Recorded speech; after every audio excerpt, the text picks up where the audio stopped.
welcome to another day on Cornwall Pocket Farm. It is a beautiful winter's day. We have a glorious blue sky, which is such a joy to see because it's been wet. But things are really starting to perk up in the garden, and I'm getting on with my pruning because it's dry now and the middle of winter. Hello. Do you want to be in the shot? Okay, so hi. Hello, Maggie. Look, we're looking at the camera there. Look at the camera. You see the camera? No. So, I have been doing some pruning, so I'm going to take you around and just show what I've already pruned. And today I'm going to attack the big fig. Doesn't need to have much off, it's just that in the winter you can see the shape. So I try and take it down a little bit, but just take the shape, take the dead, dying and diseased branches, I think they say. And then I take anything off that's going into the middle of the tree. So when I first started to do the tree, I noticed that we got some rust in the middle. It's something that we're really plagued by in this garden. Actually, everything seems to get rust. Well, to be honest, we get everything: rust, mildew, every insect going. But you know, that's life, isn't it? In a spray-free garden. So I leave it to nature just to sort of take its course, and if it decides that we're not going to have that particular crop, then we don't have that particular crop. But that's pretty much what we do, isn't it, Maggie? Yes, we do. So, excuse me. Excuse me, coughing. I've still got a little bit of COVID residue, but mostly I'm back on top now, which is great. So I'm just going to do the pruning of the fig. I still haven't got round to sorting out that rose. I think I mentioned in the August tour that I was thinking of reducing the branches in the rose, but I'm not going to do that today. I'm going to do the fig, and then hopefully my plan is to get on with what do you call it? Strawberry planter, my wheelbarrow strawberry planter. I also have some old garden tools that I found in a skip. There was an old man and his wife were moving into a retirement home, and he was clearing out his shed, so I got all these really old rusty tools. So I'm going to clean them up and then use them as decoration, probably down in the west gardens at the bottom. So that needs doing, and again needs a dry sunny day, so I'm going to try and make the most of those things. Anyway, you're paying attention, Mania. We'll see you in the garden. Okay, so as you can see now, I've pruned that apple tree. It's a little bit in the sun. It's not the ideal shape. As you can see, it's a little wonky from angles, but that's sort of what I had, and I'm trying to open it out. So I think I'll try and take it from another angle. So I sort of think we're getting there. It's excuse me, I'll go around here.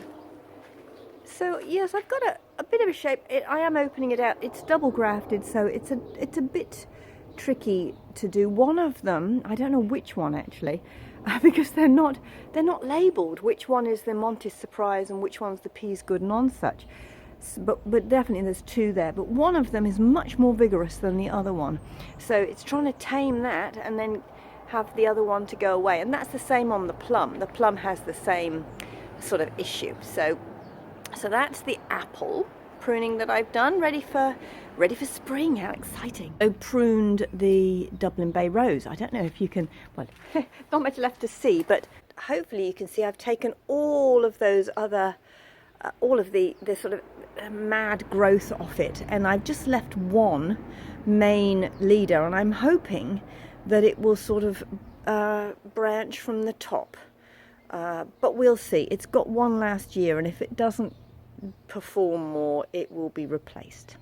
This is the other pruning that I've done. I try and espalier. It's an elderberry, and I try and espalier it. It doesn't want to be espaliered, so we're in a fight of wills here. But essentially, I've sort of got it espaliering. So I'm hoping. Oh, excuse my shadow. I'm hoping that it's well, it's very resilient. I hack at it and then it comes back. So that's another one that I did, the elderberry. So that's tick done. And the tangerine. I was talking about it in the August farm tour, that I was thinking of taking off that damaged limb. It had sort of borer in it. Well, I did. I took it, I don't know if you can see it, I took it right off, and I do still have a couple of branches now, and there's a space, and it doesn't look particularly weird, and I'm glad I did, because there was borer further down that limb as well. So I think hopefully that will be healthier and will yeah, get away and maybe take in that space, fill in that space there. I also pruned Jacqueline Dupre and tied her in. So, oh, that's not a great shot, I'm afraid, because of the sun. But yeah, as you can see, I've sort of tied her in and given her a bit of a prune, so she's against the wall. It's very spiky. I don't know if you can see, very, very spiky rose. So we really can't have it coming into this path. So I'm quite firm with her. She has to be against that fence. I've also trimmed up, I don't know if you can see, I've trimmed up all of the grape, Albany Surprise, there, and the other one, which isn't doing very well, that one there, I've trimmed that up too. But I did come up with a cunning plan the other day. I've ordered a new, excuse me spinning you around, I've ordered a new grape for the modern art. So basically it will just get planted at the base of here, because it occurred to me that the top of the modern art wasn't far from the pergola. So I'm going to grow it up there. Hopefully you can see the distance it needs to be trained. It only just needs to go across there. So I've got Moore's Diamond, which is a white grape. Sorry, that's my shadow.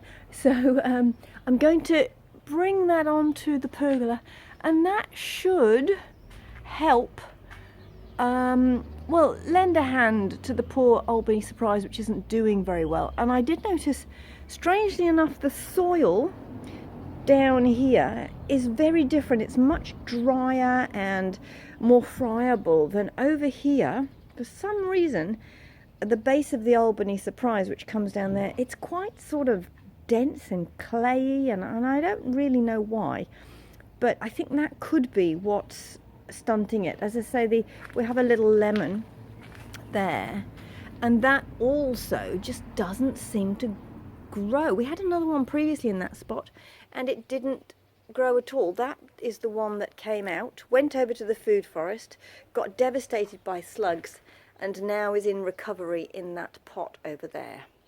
Not recovering very well. Oh, but I think there might be the odd new leaf on it. So I'm going to see. So hopefully we're having a new grape in there. I have also ordered an apple for here. It's a Liberty apple, I think it is, which is a red apple, which would be really lovely. I'm going to do a step over along, and a step over espalier along the back of the France bed is going to be apples. And then here I've got two pairs. Because of where this rose is, I'm going to put a pair here and another one over there, and have two pairs coming along here. Pears do better if they have a pollinator as well. So although I do have another two pairs in the espalier by the entranceway, I'm going to put two step overs here as well, and the back fence there, which is a south shady side of the fence, I've got a quince. I read that they were really hardy, and it does, in the middle of winter it's full shade, but in the shoulder seasons and summer it does get morning and afternoon sun and what have you. So I'm going to put a quince there and fan train it. So, oh, are you doing a walkthrough, Maggie? Are you? You're in my shot. You're doing a walkthrough. Yes, checking out the path. Okay, so there's going to be a quince up there. What else did I order? Oh, and I couldn't resist a nectarine. So I've ordered a nectarine for a pot, which I don't have at the moment, but we can figure that out. When it first arrives, I think I'll put it in one of my potato buckets, and then I will we'll probably get a pot for it, because I'm thinking that, oh, swinging you around, sorry, I'm thinking that where the bird bath currently is, I might pop that on the other side of the pillar, or put the tree on the other side of the pillar. Anyway, one side will be a bird bath, one side will be a nectarine, sort of in a pot coming up here. So that's the plan. I think that's all I ordered. Oh, no, I did. Oh, secret. Don't tell anybody. But I ordered 3 olive trees to put on the council verge, berm, whatever you call it, because, well, I've tried. I've called the council so many times to get the tree that was cut down replaced, and that's like 2 years running. They say I'm on the planting list, but I've still seen no trees, so I've sort of given up, really. I'm going to put my own out there. What are we going to do? Take them out? They weren't, they weren't that expensive, so little olive trees I thought would be quite nice out there, because what I'll do is I will manage them and prune them to keep them quite low. So I've got 2, I can't remember the names of them. I'll tell you more when I plant them.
Myself on this branch every time I went to do the chicken coop, so I knew it was coming on.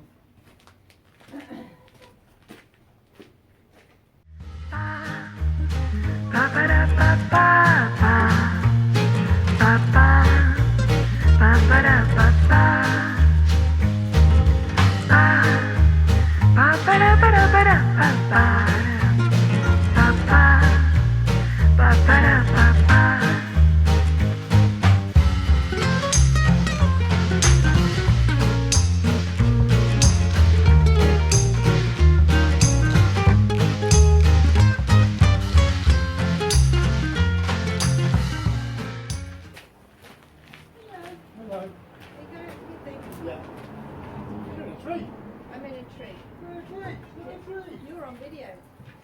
Am I? Yes. You're on video.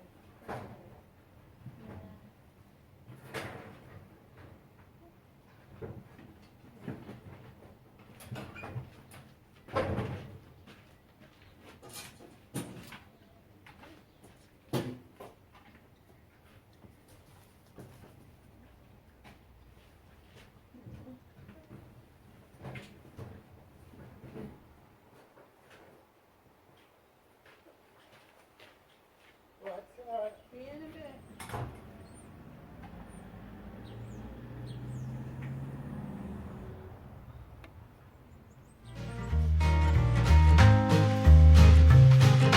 Bye.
pretty much finished that now. The fig just gets a winter prune for shape. I've got a new hat, so it's a bit clean at the moment. But the trouble is, I have to get light colours because the dark colours just fade so badly in the New Zealand sun. The blue one that I had is already going really faded out. So I thought I'd try a cream hat, which can't really get much lighter. So anyway, you don't want to know about my hat.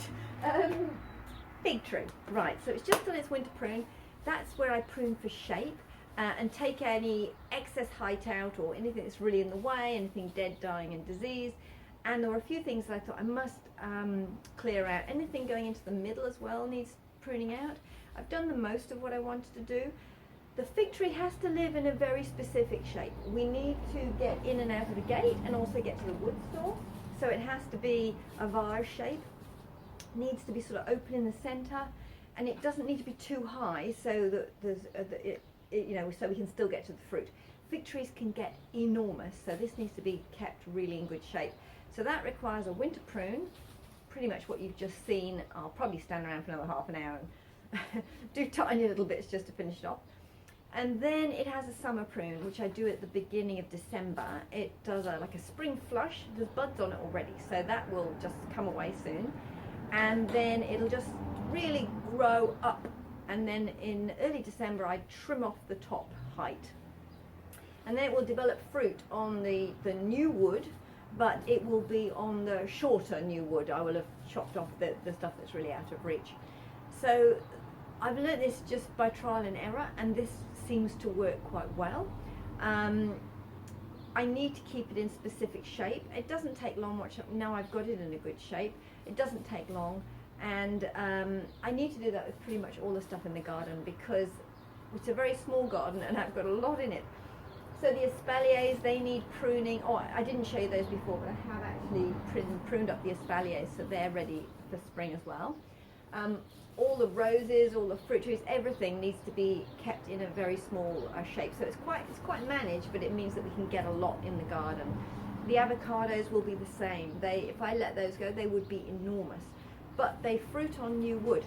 So again, I can do the same with the fig tree, which also fruits on new wood. I can just keep it in a small size, and then the new wood will come, it'll fruit on that. And so it's about managing that size. So yeah, I've really maybe just got the wedding day rose to do at the entranceway. I don't know if I'm going to take out those extra limbs yet, I'll see. But apart from that, we're pretty ready for spring. I didn't show you, but the other, you probably didn't even notice, but the other day I took the conservatory apart and washed all the inside windows, scrubbed all the floors, cleaned everything that was in there and put it back because very soon it is going to be madly full of seedlings. I've got a bunch of seedlings started on the lounge windowsill because they need that extra heat to germinate. But once they've germinated, I then put them in the conservatory, so that's really going to start to fill up. So I wanted it all clean and ready for that. I still need to do the outside windows to let in as much light as possible. But that's pretty much ready for the madness of spring now. And the garden, I think we're pretty much pruned as much as I need to. So anyway, I'll show you my seedlings next. So just thought I'd show you. This is my birthday present. I've got some new Felco secateurs. So very excited about those. I sort of sent the link to the husband and said I quite like these because they have them I have quite small hands and they have them specifically for small hands, and they do seem to be the one that everybody has. And then he also bought me a little pouch as well as a surprise, so that's rather nice. So that actually clips quite nicely on the little pocket, so it's perfect. Yeah, so very excited. I feel very professional now. Proper Felco secateurs. I can't remember what size they are. No, they have lots of numbers. Number 14, number 6, I don't know. But they're the ones specifically for small hands, so they work a treat. Okay, so in the conservatory, you can see that I have seedlings that have come up. Onions, what have we got? Cavallonero, onions, calendula, some peppers, some parsley, And you'll also notice that miraculously, my garlics, I have a full set. That's because I cheated. When I went down the other day to get some screws, they had garlic in punnets of 6. So I got a punnet of 6 just to replenish. And they seem to be doing okay. So yeah, don't tell anyone. So spring has come, as you can see. The windowsill is covered in little seedlings, hopefully coming up. Some of them, we have some germination. That's the Transatlantic Melon Challenge. It has graduated to do a bigger pot. So that's pretty exciting. I think it quite likes it in there. And then we have more little seedlings around the corner. So as I say, I germinate them in here because it's a little warmer. It's near this heater. And then after that, once they're up, they go into the conservatory to be managed with the rest of the plants. Anyway, that's it. Spring is almost here. So yeah, see you later.